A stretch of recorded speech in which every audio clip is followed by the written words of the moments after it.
জনগণনা চলবে, নাগরিকদের জন্য সেলফ এনুমারেশনের সুযোগ, জনগণনায় HLO মোবাইল অ্যাপের ব্যবহার, HLO অ্যাপে পরিবারের তথ্য সংরক্ষণ, 1 থেকে 15 আগস্ট পর্যন্ত পোর্টালে তথ্য জমা, জেলা শাসকদের সঙ্গে মুখ্যমন্ত্রীর ভার্চুয়াল বৈঠক।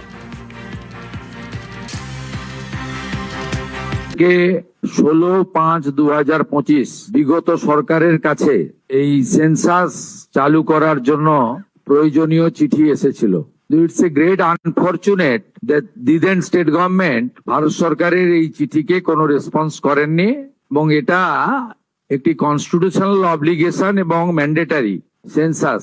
এর সঙ্গে পলিটিক্স এর কোনো সম্পর্ক নেই, এর সঙ্গে কোনো কাস্ট ক্রিড কিছুর সম্পর্ক নেই। 1 আগস্ট থেকে ফেব্রুয়ারির এন্ডের মিডনাইট অবধি এই পুরো প্রক্রিয়াতে সবাই মিলে এটাতে অংশগ্রহণ করবেন, কোঅপারেশন করবেন। নতুন দুটো সুবিধা ভারতবর্ষ জুড়ে দেওয়া হচ্ছে এবং ভারতের বিভিন্ন রাজ্যে ইতিমধ্যে এই প্রক্রিয়া অনেকটা এগিয়ে গেছে, আমরা অনেকটা পিছিয়ে গেছি।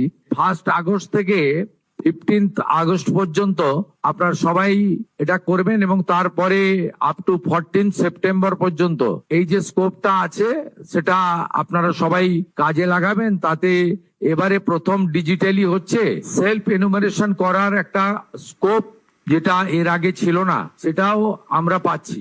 ডাটা খুব ইম্পর্টেন্ট, কারণ আমাদের রাজ্যে প্রায় অ্যাপ্রক্স 600 কিলোমিটার বর্ডার এলাকা বাংলাদেশের সঙ্গে। সেখানে ফেন্সিং না থাকার জন্য এবং আর্লিয়ার স্টেট গভর্নমেন্ট BSF কে ল্যান্ড না দেওয়ার ফলে আমাদের রাজ্যে অনেকটা ডেমোগ্রাফি চেঞ্জ হয়ে গেছে। যেভাবে বাংলাদেশ বর্ডার এলাকাতে মানুষজন ফিরে যাওয়ার জন্য লাইন দিচ্ছেন, দে আর নট ইন্ডিয়ান, এবং এদের নাম সেন্সাসে আসতে গেলে যে তথ্য বা ডকুমেন্ট লাগবে সেগুলো ওরা দিতে পারবে না। সেন্সাসের ডাটা যখন আমরা ফাইনালি পাবো তখন কিন্তু আমরা অনেক কিছুই আমাদের দেশের স্বার্থে, রাজ্যের স্বার্থে, ইউনিয়ন গভর্নমেন্টের যে সমস্ত ওয়েলফেয়ার স্কিম রয়েছে সেখানেও আমরা একটা ডাটা ব্যাংক হিসেবে একটা তথ্য আমরা পাবো।